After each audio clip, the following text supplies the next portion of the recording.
Okay, so I have some people ask me, what is the origin of my brand, of our team name, and kind of where did it come from? So I thought that'd be fun to talk about that. So when I first got into real estate, I knew that I was gonna build something amazing. I knew that I wanted to have a real estate team or even my own company one day. So immediately I started paying attention to a lot of brokerage names and team names and group names. And the one thing that really kind of bugged me, and sorry if this is the way you do it, I didn't really like the fact that it would be someone's name, like the Payne Real Estate Group or the Sandy Payne team. I felt that if I was gonna build something that I was gonna be able to add to and bring agents into and other team members in, and potentially one day have the opportunity to sell it, I needed to really build a brand that wasn't my name, that was more about a niche, more about who we were as a brand. And so most of you know that I have a history of interior design before I got into real estate. And so it was quite fitting that I think I knew that I wanted it to be something around design, somehow incorporate the words design, somehow incorporate the word sell. So clearly, as the Design to Sell Real Estate Group, it didn't take very long to put those things together. And so with that, I feel like the birth of the Design to Sell Real Estate Group came rather quickly. And then I thought, okay, now we need to brand this. What is this going to look like? What is the logo gonna be? What's the monogram gonna be? What fonts do we choose? And there were so many things for me to think of. And through the process, I thought, I'm kind of girly, so I want some type of script, but also, is it something that a man would wear proudly?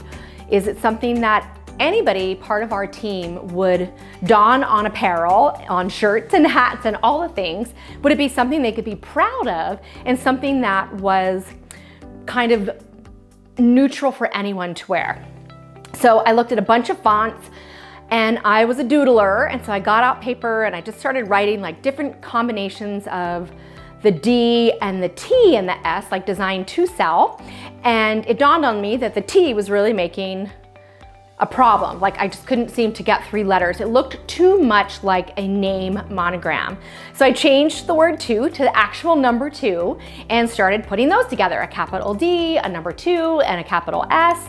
And as I was smushing them together, all of a sudden, it probably took me like 20 tries, and our logo was born. And so here it is. This is the actual little square piece of paper where I first sketched out our D2S monogram. From there, I found fonts that coordinated, and today is born the Design to Sell Real Estate Group. And why I wanted to have this little logo, this little icon, so to speak, I think about Nike. When you see the swish of Nike, we know that it's Nike. We don't need to see the word Nike. But when they first developed their brand, they had to put the word Nike with the swish, so everybody would put the symbol and the name together.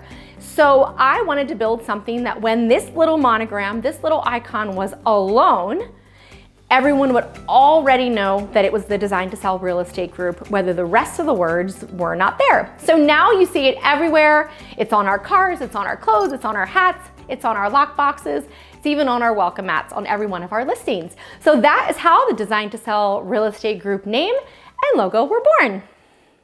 I'm Sandy Payne with the Design to Sell Real Estate Group, and thank you so much for watching. Make sure you check back weekly as we interview more agents on our PCS Project podcast. You can also follow me on Instagram at Sandy B. Payne, Facebook at Sandy Payne, and TikTok at Sandy B. Payne. Thank you for watching.